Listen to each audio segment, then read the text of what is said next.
ഇവിടെ ശ്രീ രാഹുൽ ഈശ്വർ, ബാത്റൂം സാഹിത്യം ഇപ്പോൾ ഇന്റർനെറ്റിൽ പ്രചാരം സിദ്ധിക്കുന്ന കാലഘട്ടത്തിൽ ഇന്റർനെറ്റ് ഉപയോഗത്തിന് ഇന്റർനെറ്റിലെ കമന്റുകൾക്ക് നിയന്ത്രണം വേണ്ടേ? Nikesh sir, law is A balancing act between rights and responsibilities നമ്മൾ പറയാറുണ്ട്. നമ്മളെല്ലാം സ്വാതന്ത്ര്യത്തെ കുറിച്ച് മാത്രമേ പറയാറുള്ളൂ. എന്തുകൊണ്ട് നമ്മൾ ഉത്തരവാദിത്തത്തെ കുറിച്ച് പറയുന്നില്ല?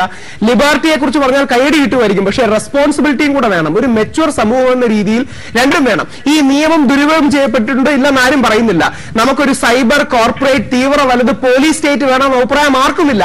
പക്ഷേ അതോടൊപ്പം ഒരു തീവ്ര ഇടത് അനാർക്കിക്കൽ സ്റ്റേറ്റിലേക്കും പോകാൻ കഴിയില്ല.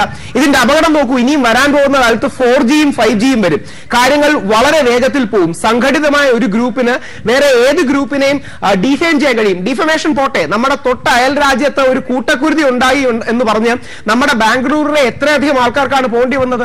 അപ്പൊ സൈബർ ലോകത്ത് തീ വെക്കുമ്പോൾ പലരുടെയും വീട്ടിലാണ് തീ ആവുന്നത് എന്ന് നമ്മൾ മനസ്സിലാക്കാതെ യാതൊരു രീതിയിലുമുള്ള നിയന്ത്രണം വേണ്ടാന്നുള്ള തീവ്ര അരാജകത്വവാദത്തിൽ നിന്നുകൊണ്ട് സംസാരിച്ചിട്ട് അർത്ഥമില്ല. ഈ താൽക്കാലികമായ വിജയങ്ങൾ ഉണ്ടായേക്കാം. എന്റെ അഭിപ്രായത്തിൽ ഗവൺമെന്റ് 66A വേണ്ട, പക്ഷേ മറ്റേതെങ്കിലും തരത്തിൽ മോണിറ്ററിംഗ് ആൻഡ് സൂപ്പർവൈസിംഗ് വേണം. ഇത് കൺട്രോളിംഗ് അല്ല, ഇത് റെഗുലേറ്റിംഗ് ആണ്. രണ്ടും തമ്മിൽ ഒരുപാട് വ്യത്യാസവുമുണ്ട്.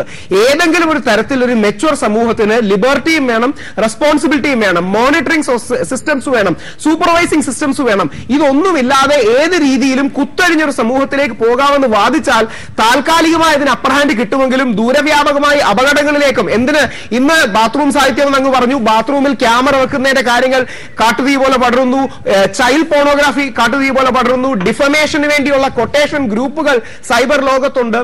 ഈ നമ്മുടെ റിയൽ വേൾഡിൽ ഉള്ളതുപോലെ തന്നെ ഒരുപാട് ഹിറ്റ് ടീംസ് ഉണ്ട്. ആ അർത്ഥത്തിൽ ഏതെങ്കിലും ഒരു തരത്തിൽ റെഗുലേഷൻ വെച്ചില്ലെങ്കിൽ സോണിയാഗാന്ധി മുതൽ നമ്മുടെ ബിന്ദു കൃഷ്ണ വരെ ഉള്ളവരെ എത്ര സംഘടിതമായിട്ട് പലരും ഇവിടെ അപകീർത്തിപ്പെടുത്തി, അല്ലെങ്കിൽ ചില മതവിഭാഗങ്ങളെ പർപ്പസ്ഫുള്ളി പ്രൊവോക്ക് ചെയ്തു. അപ്പൊ ഇതൊന്നും കാണാതെ തികച്ചും ഏകപക്ഷീയമായി ഒരു കാര്യം വേണമെന്നല്ല, പകരം ബാലൻസ്ഡ് ആയ ഒരു നിയമം നിർമ്മിക്കണമെന്നുള്ളതായിരിക്കേണ്ട ഒരു സമൂഹത്തിന്റെ നിലപാട്. നേരത്തെ ശ്രീ രാഹുൽ ഈശ്വർ ചൂണ്ടിക്കാണിച്ചതുപോലെ ഒരു കൊട്ടേഷൻ സംഘം തന്നെ അങ്ങനെ പ്രവർത്തിക്കാൻ കഴിയും.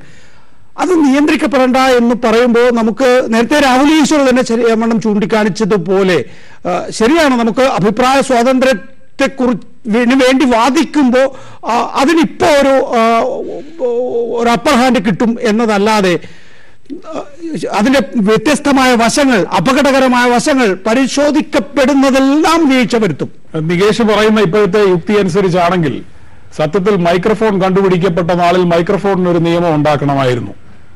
ഓരോ സാങ്കേതിക വിദ്യ അനുസരിച്ച് നിങ്ങളുടെ ആശയവിനിമയം കൂടുതൽ ആളിലേക്ക് എത്തുന്ന എന്ത് നടപടി ഉണ്ടാകുമ്പോഴും അതിനുവേണ്ടി ഒരു മൈക്രോഫോൺ ആക്ട് ഉണ്ടാക്കേണ്ടി വരുമായിരുന്നു. നമുക്ക് ഈ ബാലൻസിങ് അങ്ങനെ പല കാര്യങ്ങളും ഇവിടെ രാഹുൽ ഈശ്വർ പറഞ്ഞു, അംബിഗസ് ആയിട്ടുള്ള കാര്യങ്ങൾ. ഇന്ന് സുപ്രീം കോടതി തന്നെ പറയുന്നു ഗ്രോസ്ലി ഒഫൻസീവ്.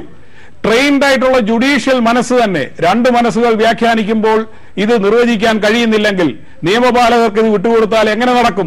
ഒരു മാധ്യമത്തിനെതിരെ അല്ല നിയമം ഉണ്ടാക്കേണ്ടത്, പകരം അതിലെ കണ്ടന്റാണ്. ആ കണ്ടന്റ് നിയന്ത്രിക്കപ്പെടുകയാണെങ്കിൽ അത് പുസ്തകത്തിൽ അച്ചടിച്ചു വരുന്നതായിക്കൊള്ളട്ടെ, പത്രത്തിൽ അടിച്ചു വന്നിരിക്കട്ടെ, പോസ്റ്ററിൽ അടിച്ചു വന്നിരുന്നതായിക്കൊള്ളട്ടെ, ടെലിവിഷനിൽ അടിച്ചു വരുന്നതായിക്കൊള്ളട്ടെ, അത് നിങ്ങൾക്ക് അംഗീകരിക്കാൻ കഴിയാത്ത കാര്യങ്ങളാണെങ്കിൽ, മാനഹാനി ഉണ്ടാക്കുന്നതാണെങ്കിൽ, രാജ്യ താല്പര്യത്തിന് വിരുദ്ധമാണെങ്കിൽ, കലാപം ഉണ്ടാക്കുന്നതാണെങ്കിൽ, മതസ്പർദ്ധ ഉണ്ടാക്കുന്നതാണെങ്കിൽ ആ കണ്ടന്റിനെതിരെയുള്ള സമരം ഒരേപോലുള്ളതായിരിക്കണം. സാറ് കണ്ടന്റ് നിയന്ത്രിക്കണം എന്ന് പറഞ്ഞാൽ അടുത്തത് പറയുന്നത് ഐഡിയോളജിക്കൽ ഫാസിസമാണ്. അപ്പൊ ഈ ആർഗ്യുമെന്റ് എത്ര വേണമെങ്കിലും എക്സ്റ്റെൻഡ് ചെയ്യാം. ഇത് പറയുമ്പോൾ നമ്മൾ ആലോചിക്കണം, നമ്മുടെ നെയ്ബറിംഗ് രാജ്യങ്ങളായ ചൈനയിലോ നോർത്ത് കൊറിയയിലോ ഇറാനിലോ യൂട്യൂബ് കാണാനുള്ള സ്വാതന്ത്ര്യം പോലും ഇല്ല. ഇന്ത്യ അതിൽ നിന്നെല്ലാം വിഭിന്നമായ ഒരു ഡെമോക്രാറ്റിക് ബാലൻസ് കീപ്പ് ചെയ്യുന്ന രാഷ്ട്രമാണ്. അവിടെയാണ് ഈ ബാലൻസിംഗ് ആക്ടിന്റെ പ്രാധാന്യം വരുന്നത്. ഇന്ന് നേരെ തിരിച്ചിനി അടുത്തുണ്ടാകാൻ പോകുന്ന പ്രശ്നം, ഈ തീവ്ര വലത് പക്ഷത്ത് നിൽക്കുന്ന ആൾക്കാർ പോലും പ്രകോപനപരമായ പല പോസ്റ്റുകൾ വിട്ട് ഒരു കൗണ്ടർ നെറേറ്റീവ് ഉണ്ടാക്കും. അങ്ങനെയാണ് പലപ്പോഴും ഇന്നസെൻസ് ഓഫ് മുസ്ലിംസ് പോലുള്ള സിനിമകൾ വന്നിട്ടുള്ളത്. അതായത് മനഃപൂർവ്വം ചില വിഭാഗങ്ങളെ പ്രകോപിപ്പിക്കുകയും അവർ തീവ്രതയിലേക്ക് പോവുകയും അതിനുശേഷം സ്റ്റീരിയോ ടൈപ്പ് ചെയ്യാൻ കഴിയും എന്നുള്ള ഒരു ആഗോള അജണ്ടയുടെ ഭാഗമായി. അവിടെയാണ് ഇന്ത്യ പോലൊരു രാജ്യം ഒരു സെൻസിറ്റീവ് ബാലൻസ് കണ്ടന്റിൽ വേണം, വ്യാപനത്തിൽ വേണം. സാറൊന്ന് ആലോചിച്ച് നോക്കൂ, ഇനി ഒരു 3-4 വർഷങ്ങൾക്കുള്ളിൽ നമുക്ക് അടുത്ത ജനറേഷൻ മൊബൈൽസും മറ്റും വരുമ്പോൾ കൂടുതൽ ഈ TV പോലും മൊബൈലിൽ കാണപ്പെടുമ്പോൾ ഒഫൻസീവായ ആരുടെയെങ്കിലും വീട്ടുകാരെ അപമാനിക്കുന്ന misinformation ക്യാമ്പയിനുകൾ, ഡിസ്ഇൻഫോർമേഷൻ ക്യാമ്പയിനുകൾ, cyber propaganda, cyber hate ക്യാമ്പയിനുകൾ, ഇങ്ങനെ എത്രയോ മാനങ്ങൾ അതിനകത്തുണ്ട്. അപ്പൊ അത്തരം കാര്യങ്ങളൊന്നുമില്ല. ഫ്രീ മാർക്കറ്റ് എല്ലാ പ്രശ്നങ്ങളും സോൾവ് ചെയ്യുമെന്ന് തീവ്ര വലതുപക്ഷവാദികൾ വിശ്വസിക്കുന്നത് പോലെ ഒരു സോ കോൾഡ് ഫ്രീ സൊസൈറ്റി എല്ലാ പ്രോബ്ലങ്ങളും ആ ഫ്രീഡത്തിൽ സോൾവ് ചെയ്യുമെന്ന് വിശ്വസിക്കുന്നത് അപക്വമാണ്. ഒരു സെൻട്രിസ്റ്റ് ബാലൻസും അതോടൊപ്പം ഇനിയും എല്ലാ നിയമങ്ങളും പ്രയോഗിക്കാനല്ല. ചില നിയമങ്ങൾ ഒരു പേടി ജനിപ്പിക്കാനാണ്, ഒരു കോഷൻ ജനിപ്പിക്കാനാണ്. നമ്മൾ ആന്റി സൂപ്പർസ്റ്റിഷൻ ലോ വേണമെന്ന് പറയുന്നത് നാളെ എടുത്ത് പ്രയോഗിക്കാനല്ല. പകരം അങ്ങനെ വരുമ്പോൾ ചില ആൾക്കാർ ഈ രംഗത്ത് എക്സ്പ്ലോയിറ്റേഷനിൽ നിന്ന് ഒരു ഡിറ്ററൻസ് ആണ്. പല നിയമങ്ങളും ഒരു ഡിറ്ററൻസ് ഇഫക്ട് ഉണ്ടാക്കാൻ വേണ്ടിയാണ്.